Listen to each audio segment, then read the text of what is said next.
संसद में आज बीजेपी बुरी तरह घिरी हुई दिखाई दी। बीजेपी बुरी तरह घिरी हुई है संसद में। बेशक बीजेपी को वक्फ बिल पर जेडीयू यानी और टीडीपी ये दोनों यानी बिहार और उधर आंध्र प्रदेश दोनों का साथ मिल गया, लेकिन विपक्ष ने इस मुद्दे पर बीजेपी को ऐसा घेर लिया कि उसके लिए अब अपनी सफाई देना मुश्किल हो जाएगा। वक्फ बिल को बीजेपी संख्या बल के आधार पर पारित करा ले और बाद में इस पर कानून भी बन जाए, तब भी इसका हश्र वही होगा जो किसान आंदोलन के बाद तीनों कृषि बिल का हुआ था। ऐसा दावा विपक्ष का है और अखिलेश यादव ने तो साफ कह दिया है कि वक्फ का मामला बीजेपी के लिए वाटरलू की लड़ाई साबित होगा। आप जानते हैं कि 1815 में वाटरलू की लड़ाई हुई थी और इस लड़ाई में खुद को अपराजेय मानने वाले, जिनको हराया ना जा सके, नेपोलियन नाम सुना होगा आप लोगों ने, नेपोलियन बोनापार्ट, नेपोलियन की हार हो गई थी।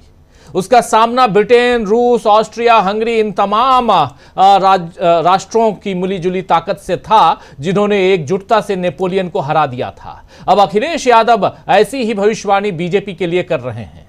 वैसे आज इस मसले पर बहस में विपक्ष के सभी सांसदों ने पूरे तथ्यों और तर्कों के साथ जो बातें कही हैं, उनमें बीजेपी के कई दावे तुरंत ही ध्वस्त हो गए। किरण रिजिजू ने तो इतना कह दिया कि यह संसद भवन भी वक्फ बोर्ड ले लेता अगर हम ये बिल नहीं लाते। सुनिए कि यह संसद भवन भी वक्फ बोर्ड ले लेता अगर हम ये बिल नहीं लाते। उनके ऐसा कहने से जाहिर है कि किस कदर मुसलमानों के खिलाफ माहौल देश में बनाया जा रहा है। हालांकि लोकसभा में प्रतिपक्ष के उपनेता कांग्रेस सांसद गौरव गोगोई ने बीजेपी को मुसलमानों की असली पहचान बता दी। गौरव गोगोई ने क्या कुछ कहा है, आइए जरा सुनिए। किस कौम को आप भ्रमित करना चाहते हैं? बार बार उस कौम को जिसने भारत की स्वतंत्रता की लड़ाई लड़ी है, उस कौम को जिसने 1857 में उन्होंने मंगल पांडे के साथ उन्होंने अपनी शहादत दी, आप उस कौम पर आप दाग लगाना चाहते हैं जिसमें लगभग 2 लाख उलेमा शहीद हुए। आप उस कौम पर दाग लगाना चाहते हैं जिन्होंने भारत छोड़ो आंदोलन में हमारा साथ दिया। आप उस कौम पर आप दाग लगाना चाहते हैं जिन्होंने 6 अप्रैल 1930 में दांडी मार्च का सपोर्ट किया। आप उस कौम पर आप दाग लगाना चाहते हैं जिन्होंने 1926 में ब्रिटिश के डिवाइड एंड रूल को खंडन किया। आप उस कौम पर आप दाग लगाना चाहते हैं जिन्होंने मौलाना हुसैन अहमद मदानी ने 1924 में कंप्लीट इंडिपेंडेंस की मांग की।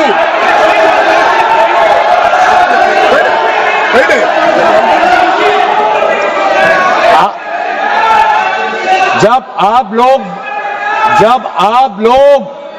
भारत छोड़ो आंदोलन का समर्थन नहीं कर रहे थे, उस कौम ने भारत छोड़ो आंदोलन का समर्थन किया। जब आप लोग अंग्रेजों को मर्सी पिटीशन लिख रहे थे, वो माल्टा में 3 साल और इजिप्ट में उन्होंने शहादत दी। आप किस कौम पर दाग लगाना चाहते हो जिन्होंने 1924 में जिन्ना के 2 नेशन की थियरी को पूरी तरीके से नकारा? आप उस कौम पर लगा रहे हो। सर यही है इनका डिवाइड एंड रूल, यही है इनका डिवाइड एंड रूल। तो सुन रहे थे आप यहां गौरव गोगोई को। गौरव गोगोई ने यह भी बता दिया कि 2023 में 5 बार माइनॉरिटी कमेटी की बैठक हुई, लेकिन वक्फ का मामला उन बैठकों में नहीं उठा। आइए जरा यह भी सुनिए। आप लगातार 5 बार बैठक कर रहे हैं, लेकिन वक्फ का मामला आपने नहीं उठाया और सीधे आप बिल लेकर आ गए। आखिर आपकी नीयत क्या है, इससे यह जाहिर होता है। सुनिए जरा यहां गौरव गोगोई को एक बार फिर। 23 सन के वर्ष में 4 बार माइनॉरिटी अफेयर्स कमेटी की बैठक हुई।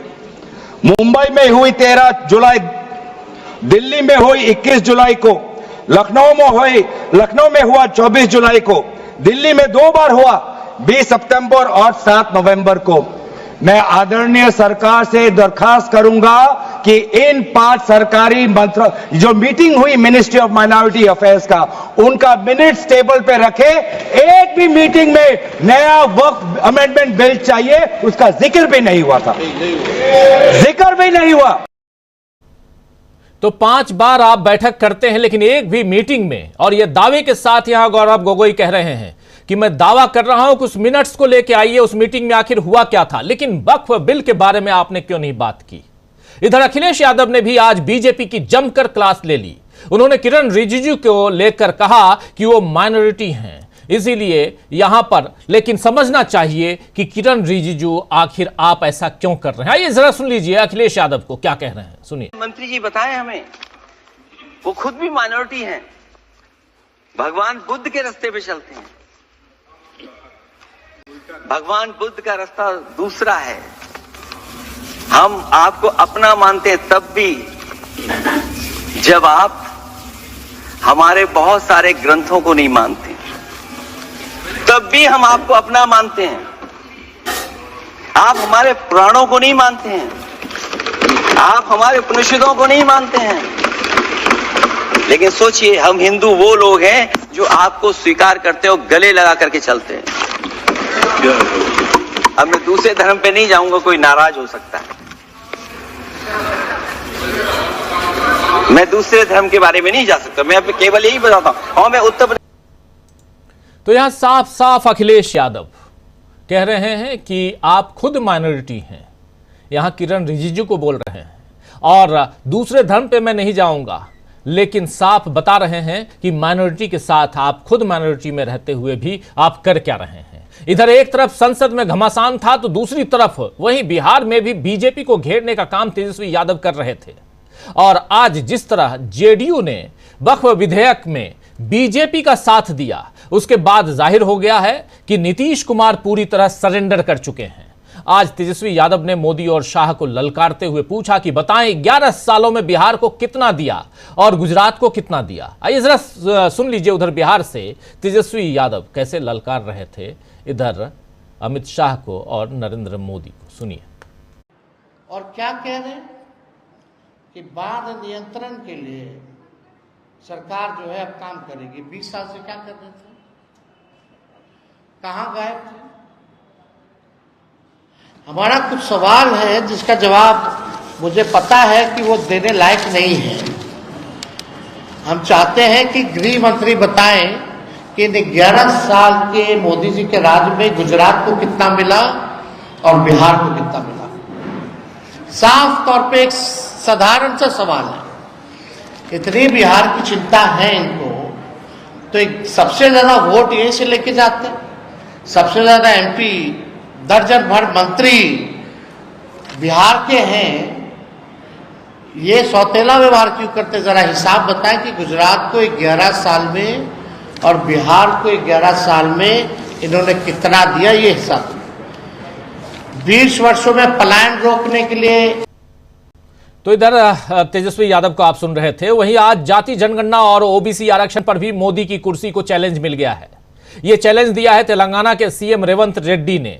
आज रेवंत रेड्डी जंतर मंतर पर एक प्रदर्शन में उन्होंने पीएम मोदी को चैलेंज करते हुए देते हुए कहा है कि ओबीसी वर्ग को 42% आरक्षण दो, वरना अपनी कुर्सी छोड़ो।